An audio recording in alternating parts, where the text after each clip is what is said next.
보통 찬양하러 나오시면 우리 남자 성도들도 나오시고 많이 나오시거든요. 근데 왜 오늘은 조금 나오실까 그렇게 생각했었는데 다 이유가 있습니다. 이게 좀 되는 사람만 안 되는 사람은 안 돼.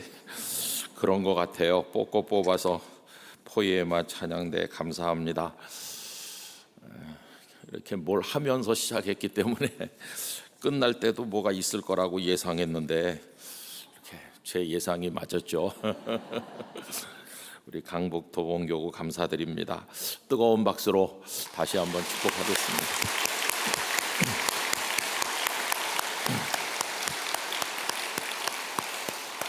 오늘도 이렇게 휴가철이어서 많은 이들이 내왕하고 어수선한 때고 우리 교육자들도 휴가로 출타한 분도 많고 기도 주관하는 분도 많고 그런 가운데 8월이 되었습니다.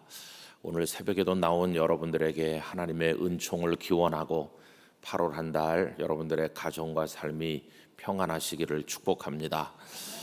또 이제 아직도 우리 청년들 행사도 남아 있고 우리 교육부의 행사가 다 끝난 게 아닙니다. 그래서 계속해서 많이 기도해 주시기를 바라고요.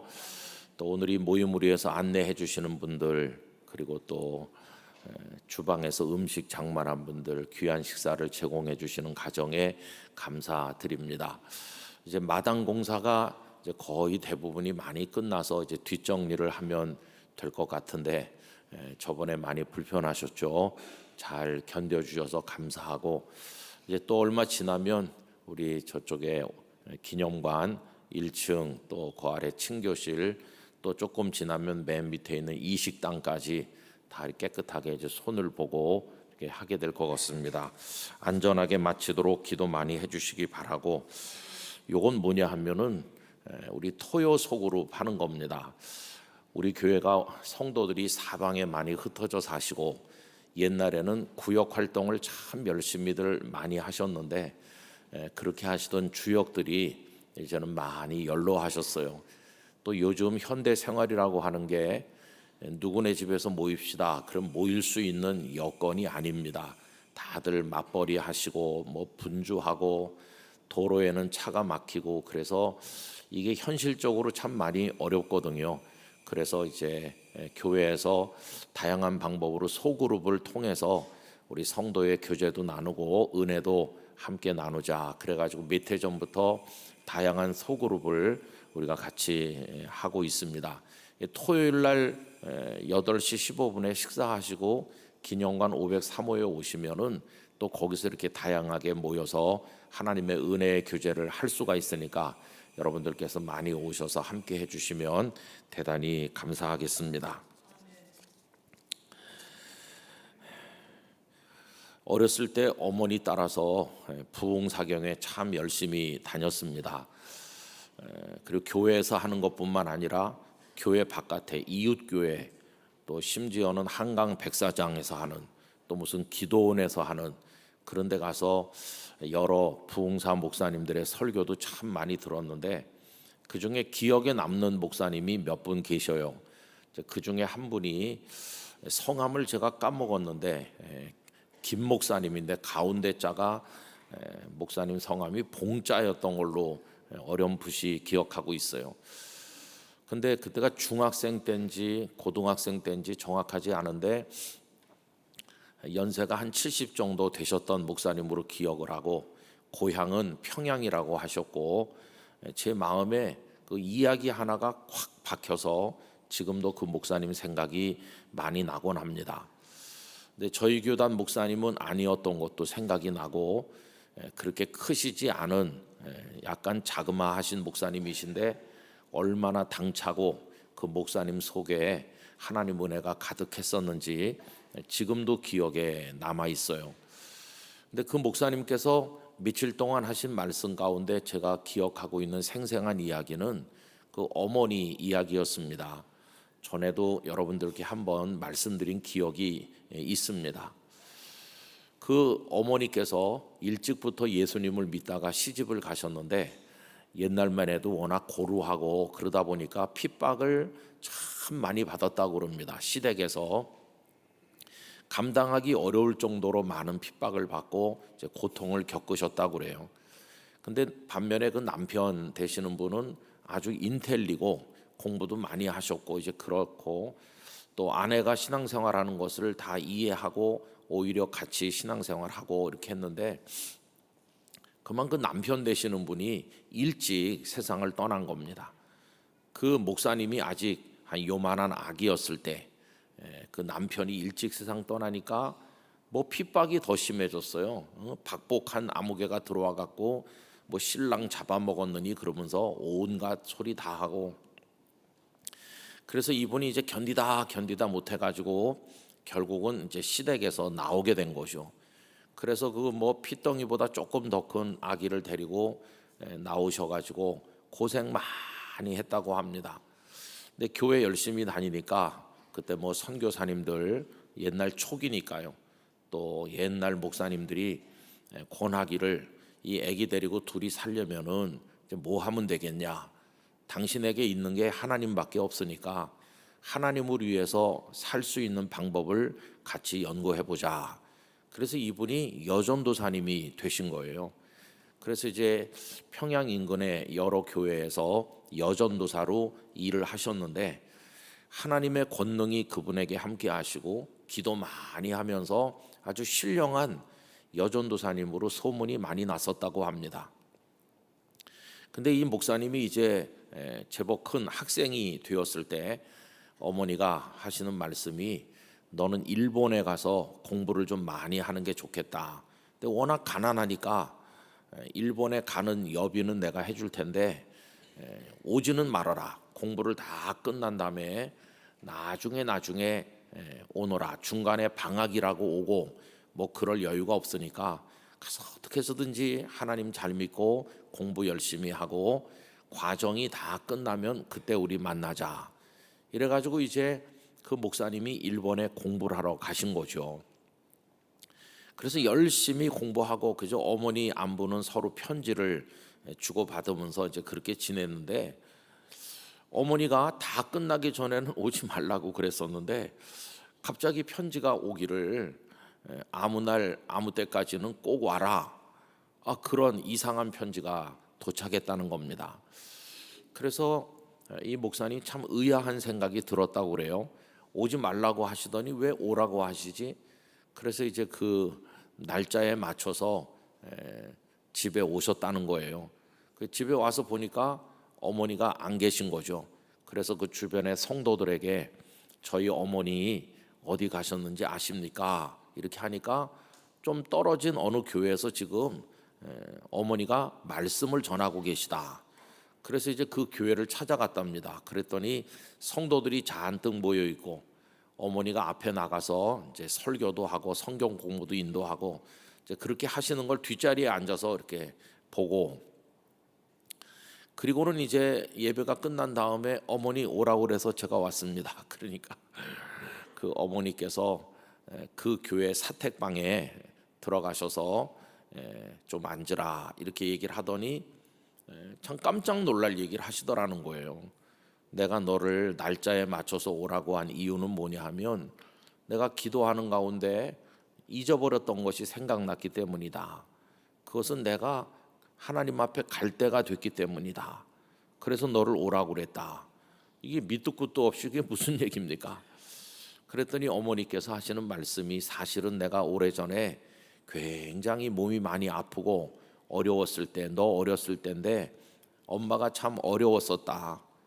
그래서 하나님 앞에 눈물로 기도하기를 하나님 애도 어리고 누가 키웁니까? 시댁에서 저렇게 쫓겨나다시피 나왔는데 제가 조금 더 살아야 우리 아이 뒷바라지 할 수 있지 않겠습니까?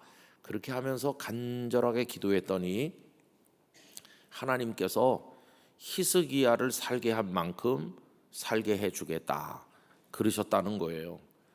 여러분 히스기야가 죽게 됐는데 몇 년 더 살았죠? 그렇죠.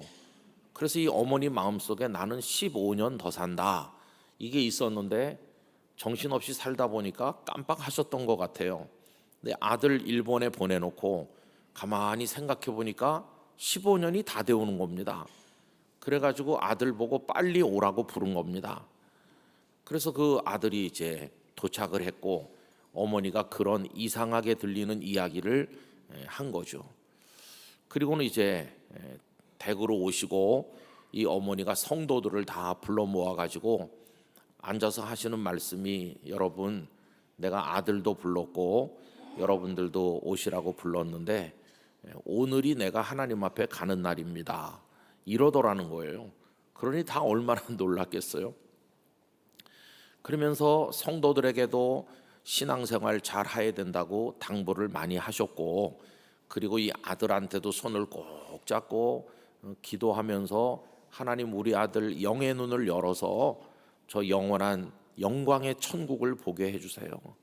그러면서 어머니가 너는 안 보이느냐고, 나는 지금 예수님이 저 위에서 두 팔 벌려 나를 기다리고 계신 모습이 보이고 그 천국이 얼마나 아름다운지 지금 내 눈에 보이는데 너는 안 보이느냐고, 하나님 우리 아들도 보게 해주세요. 이렇게. 그때 이 목사님이 평생 잊을 수 없는 체험을 한 거죠. 눈이 확 열리면서 그 어머니가 보고 계시다는 천국을 이 아드님 목사님이 보게 된 것입니다. 아, 하나님의 나라가 이렇게 빛나고 아름답구나. 잊을 수 없는 체험을 그날 하게 되었고, 그리고 그날의 그 체험이 이 목사님을 목사되게 만드는 강력한 끈이 된 것이죠. 잊을 수 없는 은혜를 체험했다고 그래요. 그리고는 정말 그날 어머니께서 하늘나라에 가셨다는 거예요. 그러니 뭐 그날 오전까지도 이웃교회 가서 집회 인도하고 오후에는 돌아오셔서 가족들 또 주변의 성도들 다 불러 모아가지고 아들 앞에 앉혀놓고, 그러면서 그 목사님이 하루 저녁에 그 어머니 이야기를 쭉 하셨어요. 그래서 당신은 오늘 가든 내일 가든 어머니처럼 갈라를 받진 않았지만은 나는 하나도 두렵지 않고 영원한 천국에 대한 확신이 있고, 그날 어머니 손잡고 보았던 그 영광스러운 천국이 지금도 내 눈앞에 보이는 것 같다고 그 목사님 그런 간증을 하루 저녁 하셨어요. 제가 이제 많은 집회 쫓아다니고 말씀을 들었는데 그 간증이 너무도 제 마음에 강력하게 다가와서 지금도 그 목사님 이야기가 종종 생각이 나요. 그로부터 한 얼마나 지났을까요? 여러 해 지난 이후에 어떤 경로를 통해서 그 목사님이 하늘나라에 가셨다더라 하는 소식을 들었어요. 그래서 제가 어머니를 만나셨겠구나, 그렇게 아름답게 바라본 천국에 들어가셨겠구나 하는 생각을 가지게 되었습니다. 그 얘기부터 오늘 말씀드리는 이유는 오늘 읽은 이 말씀이 히스기야가 죽게 됐는데 하나님께서 15년을 더 살게 해주신, 아까 다 읽으신 말씀이지 않습니까? 그래서 그 15년 그 목사님 어머니 얘기하고 이 히스기야 얘기가 이렇게 딱 맞는 거예요. 그래서 오늘 그 얘기를 여러분들에게 말씀드린 겁니다. 오늘 특세 가서 무슨 얘기 듣고 왔냐 그러면은 딴 건 아무것도 생각 안 나고 그 어떤 목사님 어머니가 15년 더 살았대더라, 그것만 기억하시면 안 되고요. 이제부터 하는 얘기를 기억하셔야 되는 거예요. 히스기야는 남왕국 유다의 13번째 왕인데 25살에 왕이 됐습니다. 그 25살에 왕이 됐을 때 아주 어려웠을 때 왕이 됐어요. 아수르가 북왕국을 다 이렇게 점령해 내려오면서 이제 남쪽 나라까지 먹어치우려고 하던 그때인데, 그는 일단 왕이 된 다음에 그 아버지 때 망가졌던 유다의 신앙 생활을 개혁하려고 노력했는데 온갖 우상들을 다 타파하고 성전을 청결하게 하고 수리하고, 그리고 그동안 중단되었던 유월절을 하나님 앞에 성대하게 지키고 믿음으로 살려고 노력을 많이 했어요. 그리고는 아수르의 침략에 대비해서 곳곳에 성들을 중건해 가지고 성벽을 쌓고 방비하기 위한 노력도 많이 했고, 그 다음에 성이 포위당했을 때를 대비해서 성 안에 물이 끊어지면 큰일이기 때문에 물을 끌어들이는 수로 공사를 해가지고 그 히스기야의 터널이라고, 그래서 지하를 통해 물이 들어오도록 하는 그 한쪽 끝이 실로암 샘인데요. 지금도 물이 발목에서 무릎 정도 차도록 흐르고 있는 그 공사를 지금부터 2600여 년 전에 한 것이죠. 그럼 많은 노력을 기울였지만 다 소용이 없었어요. 사내립에 18만 5천 명이 와서 예루살렘을 겹겹이 에워쌌는데 그 직전에 겁을 먹은 히스기야는 온갖 금은 보화를 다 끌어모아 가지고 좀 잘 봐달라 이렇게 뇌물처럼 보냈지만 이 아수르 왕은 만족하지 않았어요. 그거 받을 건 다 받고도 또 예루살렘을 포위한 거죠. 그때 매달릴 분은 하나님 한 분밖에 없었어요. 은금 보화의 힘이 아무 소용이 없고 자신이 성도 쌓고 물길도 만들고 했지만 다 무용지물이라는 것을 알게 됐을 때 바라볼 분은 하나님 한 분뿐이었어요. 그래서 베옷을 입고 그가 보낸 편지를 하나님 앞에 펼쳐놓고 정말 부르짖어 통곡하며 기도했는데 하나님은 우리의 기도를 들으시는 분이십니다. 불쌍히 여기셔서 그 사내립의 18만 5천을 하나님의 손으로 하루아침에 다 치시고 예루살렘을 구원하셨어요. 그때 그의 나이가 39살입니다. 왕이 된 지 14년. 그 사내립의 군대가 다 죽어나가고 하나님의 능력으로 구원받았을 때 그의 마음에 간절한 어떤 결심이 있었을 거예요. 하나님께서 기회를 주시는구나. 아수르 군대가 이렇게 패망해서 떠나게 됐으니 이제 내가 더 하나님을 잘 믿고 성들을 더 많이 세우고 국력을 강화해서 다시는 이런 치욕을 겪지 않도록 내가 노력해야 되겠다. 이제 해야 될 일이 쫙 머릿속에 생각났을 거예요. 이것도 해야 되고 저것도 해야 되고 하나님 더 잘 믿어야 되고 의욕도 충만하고 보이는 게 다 할 일이고 사명감도 더 뜨거워지고 백성을 사랑하는 마음도 더 투철해지고 진짜 멋있는 왕이 되고 싶다. 이제 이렇게 의욕을 불태우는데 웬걸요. 오늘 읽은 말씀처럼 이사야 선지자가 오시더니 하나님의 말씀입니다 하면서 이제 당신이 더 못 산다고 하십니다. 아니 지금 하려고 하는 일이 태산같이 많은데 한번 잘해보려고 하는데 하나님께서 그만 살고 와라 이런다고 하시면서 그 말씀을 전했을 때 히스기야가 그냥 무너져 내리는 거예요. 오늘 말씀 1절, 2절, 3절이 그거죠. 이제 그 소식을 들은 이후에 그가 눈물로 기도하는데 2절, 3절 다시 한번 읽읍시다. 히스기야가 낯을 벽으로 향하고 여호와께 기도하여 이르되 여호와여 구하오니 내가 진실과 전심으로 주 앞에 행하며 주께서 보시기에 선하게 행한 것을 기억하옵소서 하고 히스기야가 심히 통곡하더라. 자, 그래가지고 하나님께서 그의 기도를 들으시고 15년 더 살게 해주겠다 이렇게 하신 거예요.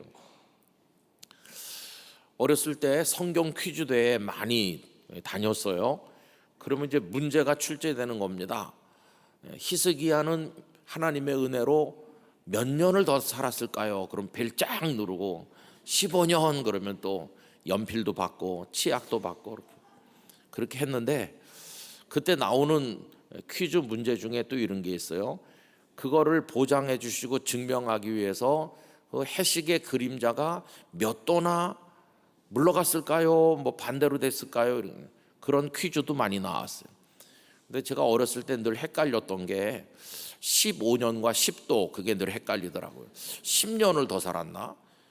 해식의 그림자가 15도가 뒤로 갔나? 아니 15년이 햇수인가?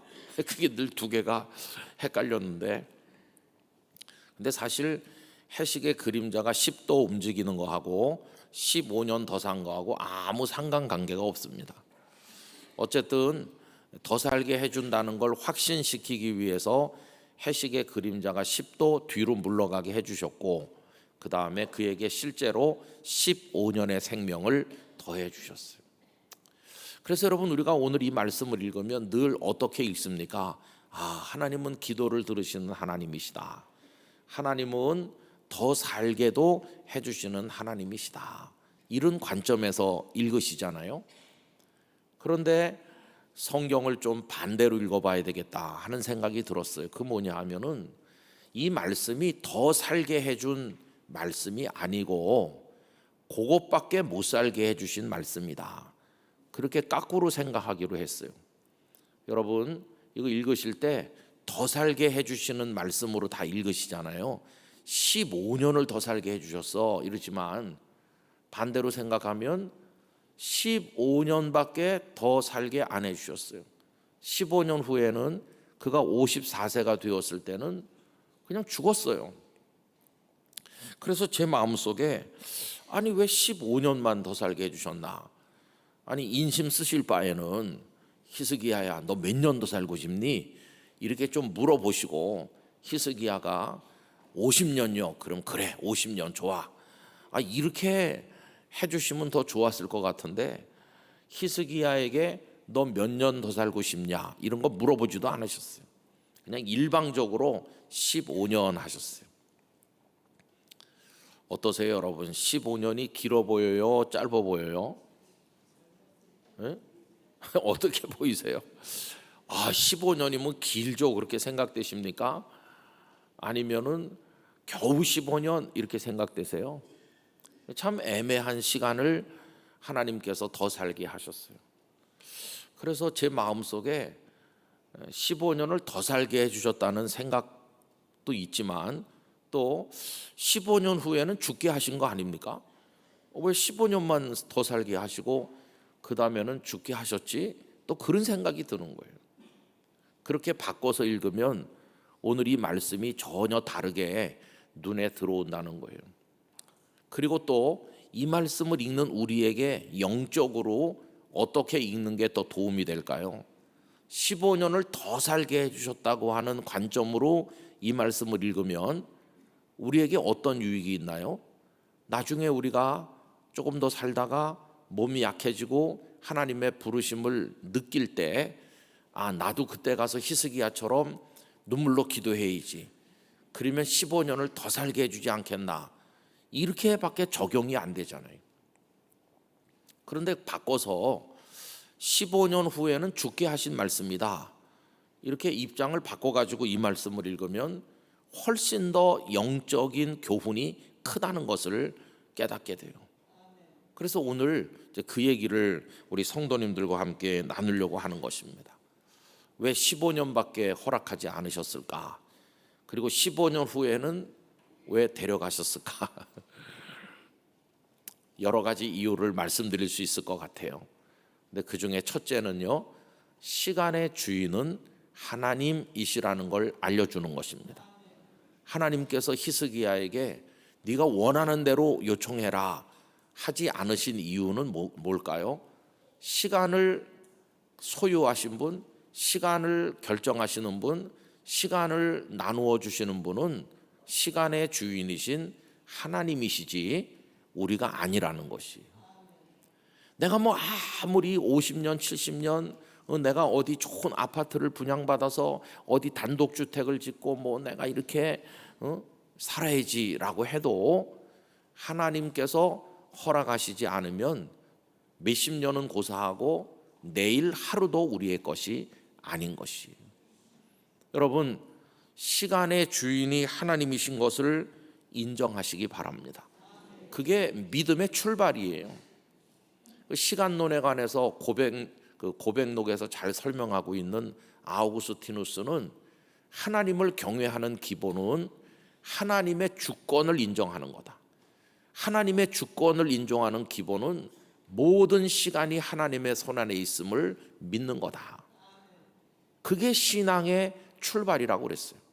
나의 생명, 내가 살고 죽는 모든 거 다 하나님의 손안에 있는 거다. 오늘이라는 시간 하나님이 주신 줄 믿습니다. 내일이라는 시간을 주실 분도 하나님이신 줄로 믿습니다. 나 이거에 대해서 하나도 원망하지 않고 의의를 제기하지 않고 하나님의 전적인 주권에 나를 맡깁니다. 그래서 여러분 15년 하고 말씀하시는 것은 하나님의 주권적 선언이라는 것을 우리가 깨달아야 되는 거죠. 이 히스기야는 이렇게 명백하게 말씀했지만 우리에게도 하나님께서는 김 목사 너 몇 년 이렇게 하고 계실 거예요. 우리가 모를 뿐이지. 몰라서 그렇지 우리 성도님들에게도 하나님 당신의 100% 주권으로 정하신 시간이 있을 거라는 사실을 인정하셔야 되고 받아들이셔야 되는 것이죠. 그게 하나님의 주권을 인정하는 거고 하나님 경외하는 신앙의 출발점이다. 그 다음에 두 번째는요, 아무리 긴 시간도 끝날 때가 있다는 것을 우리에게 알려주는 겁니다. 아니 15년이 아니고 설사 150년이었다고 해도 150년 후에는 뭐 안 끝나나요? 모든 시간은 끝날 때가 있는 겁니다. 그래서 여러분 그 모세의 유명한 기도 시편 90편 12절 우리에게 우리날 계수함을 가르치사 지혜로운 마음을 얻게 하소서. 우리 성도님들께서 많이 암송하시는 말씀이죠. 근데 계수한다는 거는 숫자를 세는 거죠. 내게 남아있는 날이 며칠일까를 센다. 여러분 그걸 셀 수 있는 이유는 뭡니까? 영원히 무한정 연결된다면 셀 수가 없을 거예요. 그런데 딱 그게 끝나는 때가 있으니까 하루 이틀 사흘 이렇게 세는 거지. 이게 무한히 계속된다면은 셀 수 없잖아요. 그렇죠? 계수 자체가 불가능한 거죠. 계수한다는 것은 마지막 하나가 있다는 뜻이에요. 그러니까 조금 오래 사는 사람이 있고 그렇지 않은 사람이 있지만 우리에게 주어진 모든 날은 끝날 때가 있다 하는 것을 알아야 돼요. 그거를 인정하고 받아들이는 게 그렇게 쉬운 건 아니지만은 여러분 지금 우리는 이 모습으로 이렇게 아름답게 예배당에 나와서 앉아 있지만 이 지구촌 그 무수하게 많은 병원 혹은 어떤 가정 혹은 어떤 곳에서 지금 마지막 숨을 내쉬는 사람들도 부지기수로 많을 거라는 걸 알고 계시잖아요. 오늘이 끝날인 사람도 많이 있고 언젠가는 우리의 끝날도 온다. 15년 하고 말씀하실 때 그 속에 그런 뜻도 들어있는 것이. 그 다음에 세 번째로 이것이 우리에게 주는 영적 교훈은 인생의 복은 길이에 달려있는 것이 아니라 그 삶의 질에 달려있다 하는 걸 알려주는 것이. 여러분 우리는 어떤 분이 한 90년 100년 사셨다 그러면 아이고 복 받으셨네요 이렇게 말하지만 여러분 무조건 길게 산다고 그게 복된 게 아니에요. 그 살아있는 시간 동안에 무엇을 위해서 어떻게 어떤 기쁨을 누리며 살았는지 그 삶을 구성하고 있는 내용, 그 다음에 그 삶이 지향했던 어떤 방향, 그 삶을 채우고 있었던 아름다운 것들이 얼마나 많이 있었는지, 그게 그 삶의 성공 여부, 행복 여부를 결정하는 거지 무한정 길게만 산다고 그게 행복한 것은 아니라 하는 것이. 여러분 길이가 중요하다고 한다면 우리 예수님은 한 1000년은 적어도 계셨어야죠. 그런데 달랑 33년 계셨다. 우리 보통 그렇게 알고 있잖아요. 오늘 여기 오신 분의 거의 대부분은 예수님보다도 더 사는 기적을 다 경험하고 계신 거예요. 더 사는 정도가 아니라 막 거의 3배 살고 계신 분도 우리 영락교회에 많이 계시고. 그러니까 길이가 중요하다면 예수님 오래 사셨을 텐데 그 삶의 내용이 중요하잖아요.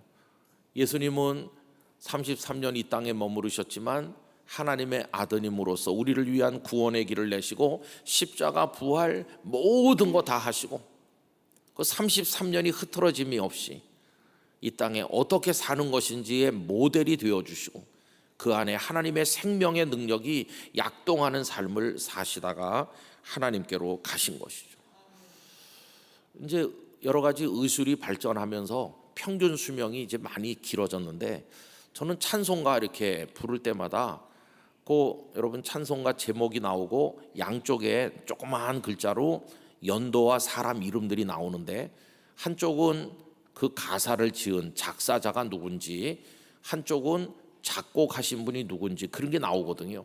저는 그 유심히 볼 때가 있어요. 이런 아름다운 가사로 하나님을 찬송한 분이 도대체 몇 년이나 이 땅에 사셨나 보면은 한 30년 40년밖에 못 산 분들도 많더라고요. 짧게 사셨네, 얼마 못 사셨네. 그런데도 이렇게 주옥같이 아름다운 신앙 고백을 하나님 앞에 올리셨구나 하는 생각이 들어요. 아마 때저물어 날 이미 얻으니 그 찬송 다 좋아하실 거예요. 그거 부르면 마음이 착 가라앉고 인생의 때가 저무는구나, 날이 어두워지는구나, 나도 하나님 앞에 갈 때가 다가오는구나, 이렇게 마음이 모아지잖아요. 그 찬양을 전 집에서 뭐 작업할 때 틀어놓고 계속 무한 반복하면서 설교 준비도 하고 그럴 때도 많거든요. 근데 그 찬송가 작사자, 작곡자에 대한 설명이 이 찬송가에 나와 있는 거랑 또 다른 무슨 해설집에 나와 있는 거랑 좀 다르더라고요. 그분이 그분인지 아니면 서로 다른 사람인지 모르겠는데 하여튼 19세기 중엽이에요. 19세기 중엽 같으면 지금부터 거의 뭐 170, 80년 전인데 여러분 1840년대, 50년대 그때 그분들이 살던 시대 얼마나 과학적으로 뒤떨어지고 지저분하고 형편없던 때죠. 근데 그렇게 고단한 삶을 그때 사시면서도 그분들은 하나님을 우러렀구나, 인생의 때가 저물 때가 있음을 알고 그걸 마음을 담아서 하나님 앞에 올렸구나, 그런 생각이 드는 거예요. 또 제가 좋아하는 찬송 중에 너 하나님께 이끌리어, 그 찬송이 있거든요.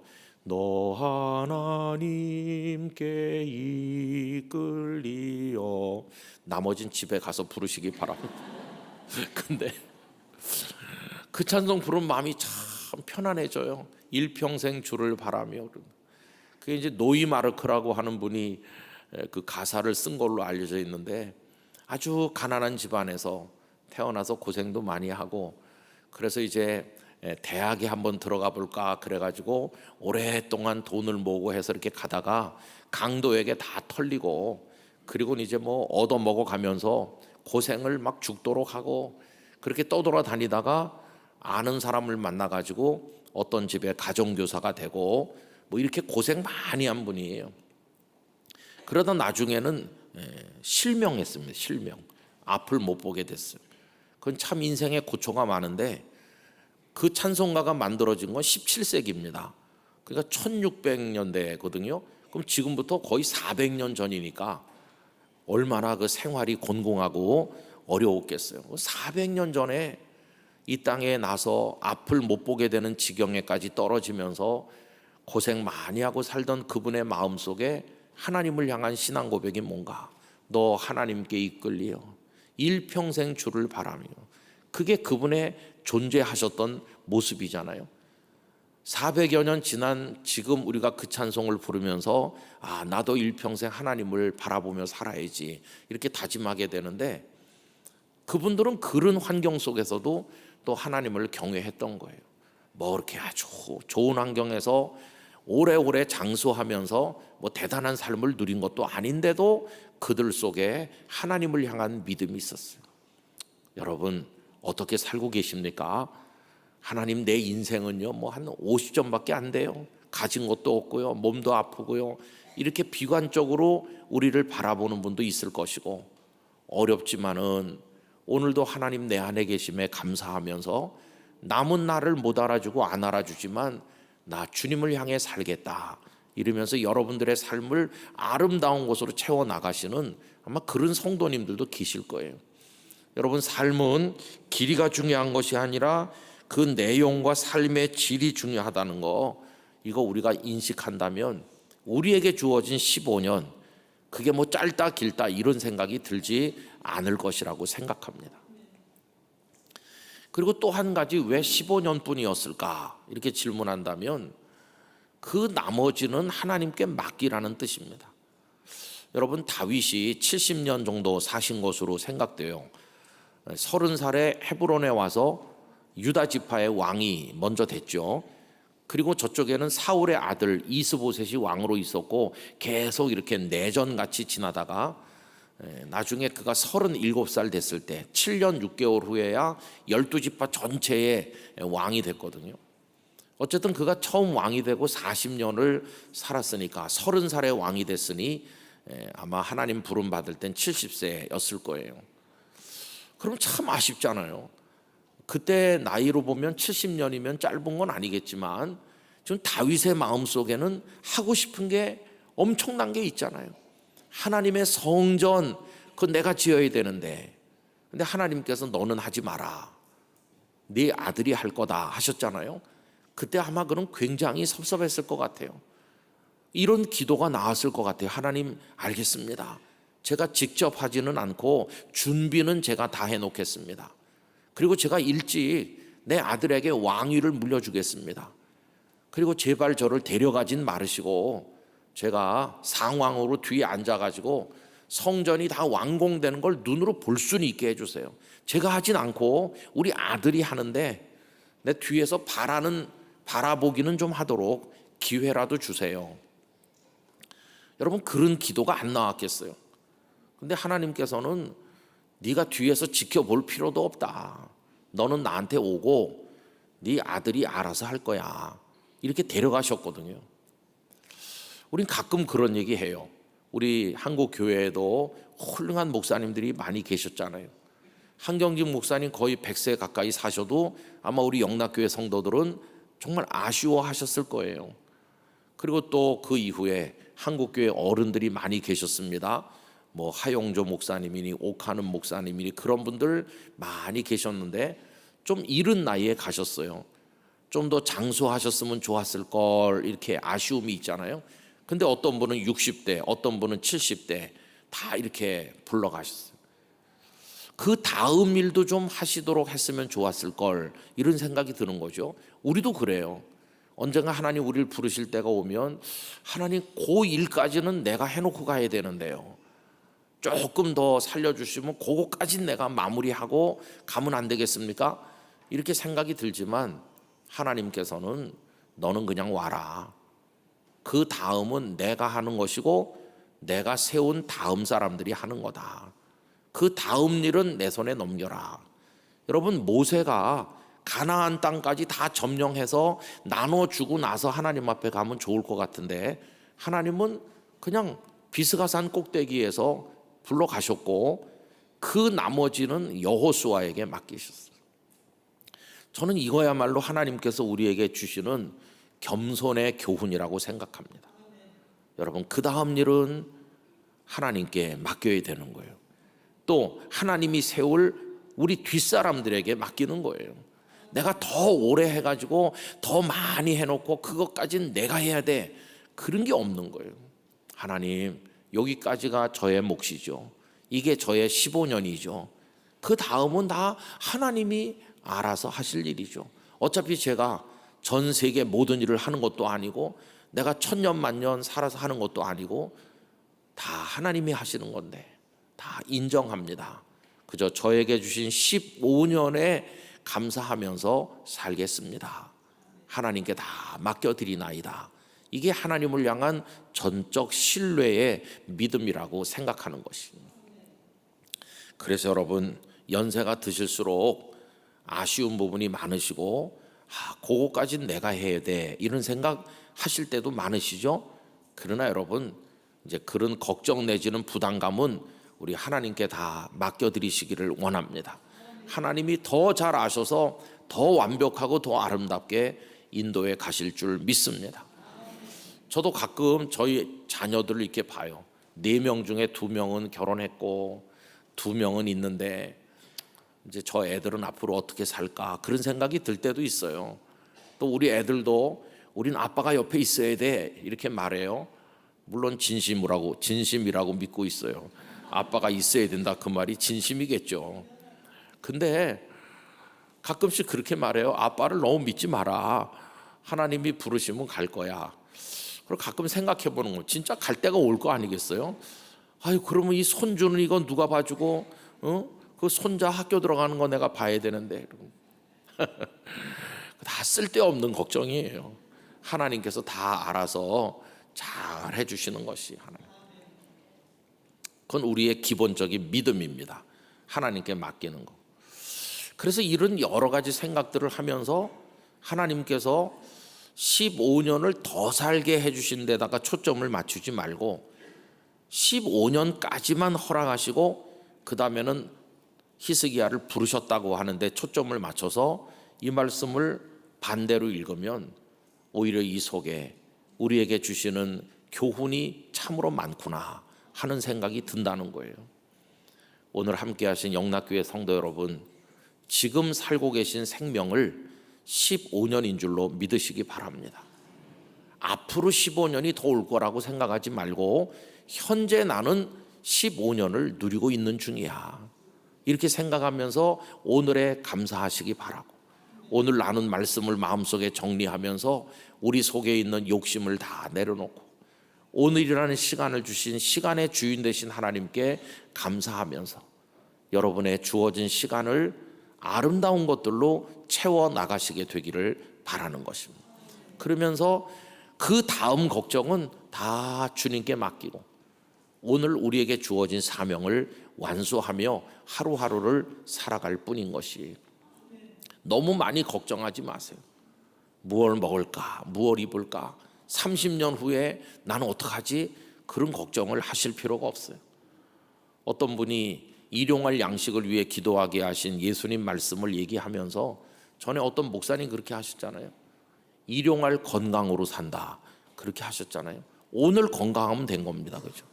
오늘 여기 오실 정도의 건강만 유지하시면 충분해요. 그죠? 그저 하나님께서 허락하신 시간 동안에 주신 은혜 가지고 기쁨과 감사로 살아가는 것이, 아까 우리 나와서 율동하시고 찬양하신 분들처럼 그렇게 살면 되는 거예요.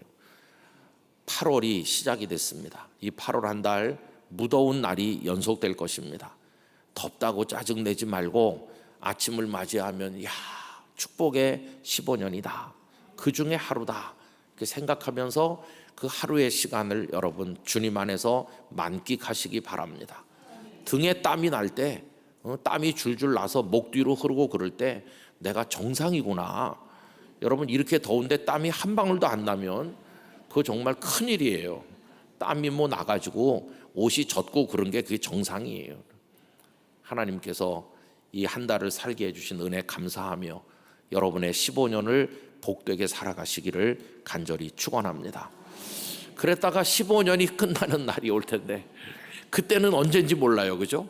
그렇지만 그날 하나님 이 날을 기다렸습니다. 그러면서 이제는 헤아릴 수 없는, 그 이전은 계수할 수 있는 날들이지만 그 다음부터 우리가 들어가게 될 영원이라는 시간은 하루 이틀 사흘을 셀 수가 없는 영원한 시간 속으로 영원한 생명으로 들어가게 될 것이에요. 하나님 앞에 나가게 될 것이에요. 그날을 꿈꾸면서 우리에게 주어진 하루하루 기쁨과 감사로 춤추듯 살아가는 우리 성도들이 다 되시기를 간절히 기원합니다. 기도하겠습니다. 하나님 아버지, 7달을 아름답게 살게 해주신 은혜 감사합니다. 새로운 달 8월을 주신 하나님을 찬양합니다. 모든 시간의 주인은 하나님이십니다. 하나님께서 15년이다 정해주시면 받을 뿐입니다. 아버지 하나님, 길이가 중요한 것이 아니라 그 속에 채워지는 내용이 중요한 줄 알게 하여 주시옵소서. 모든 것이 하나님의 손에 있음에 기쁨으로 순종하게 하시고 그 날들을 계수하는 지혜를 가지고 살아가게 하여 주옵소서. 그 다음 일은 하나님께 맡기는 겸손한 믿음을 가지고 오늘을 즐거워하며 오늘에 감사하며 오늘을 사랑하며 오늘 선한 마음을 가지고 주의 말씀 따라 나아가도록 이끌어 주시옵소서. 아버지 하나님, 영락교회 성도들 머리 위에 손을 얹어 주시기를 원합니다. 그 삶이 요동하지 않도록 붙들어 주시기를 원합니다. 하나님이 우리의 만세 반석이 되어 주시고 성도들의 인생을 그 반석 위에 세워 주시기를 원합니다. 하나님 말씀을 붙들게 하여 주시옵소서. 강한 하나님의 십자가 정병이 되게 하여 주옵소서. 영이나 육이 연약하고 가정 안과 밖에 근심이 많고 안타까운 사정을 가진 이들이 많지만 내 아버지 하나님이 계시니 나는 두려워하지 않습니다. 담대하게 나아가게 하여 주시옵소서. 8월 한 달 동안 아픈 분은 낫게 하여 주시옵시고 고통 중에 있는 분이 벗어나게 하여 주시옵시고 근심의 무게에 눌린 분들이 해결되게 하여 주시옵시고 어디로 무엇을 어떻게 해야 될지 모르는 이들에게 갈 길을 보여 주시옵소서. 8월한 달 덥지만 기도하며 말씀 붙들고 기쁨에 충만한 성도의 삶을 이어가도록 우리 영락교회 성도들을 지켜주시고, 진행되는 80주년 여러 사역들과 공사들과 우리의 기도가 닿는 모든 현장에 이어질 교육부의 여러 사역들에 하나님의 은총을 내려 주시옵소서. 오늘 아침 나온 성도들 가정에서 이곳에 영상을 연결하여 기도하는 이들에게 다 은혜를 내려 주시옵시고, 하늘의 평강과 은혜, 그리고 내 믿음대로 될지어다 허락하시는 하나님의 은혜가 있게 하여 주옵소서. 주님만 바라보며 나갑니다. 대한민국을 불쌍히 여기시고 이 한 달 동안 이 땅을 지켜 주시옵소서. 한국 교회를 지켜 주시옵소서. 총회를 위한 준비가 잘 되게 하여 주옵소서. 우리 중에 함께 하실 아버지 하나님을 찬송합니다. 영광을 받아 주시옵소서. 오늘도 찬양으로 영광 돌리고 안내하시고 식사를 제공하고 주방에서 섬기고 여러 가지로 봉사하는 이들에게 하나님의 복을 내려 주옵소서. 이제는 주 예수 그리스도의 은혜와 시간과 생명의 근원 되신 아버지 하나님의 사랑과 성령님의 임재 교통하심이 영락교회와 성도들 한 분 한 분 위에 영원히 함께 하시기를 축원하옵나이다. 아멘.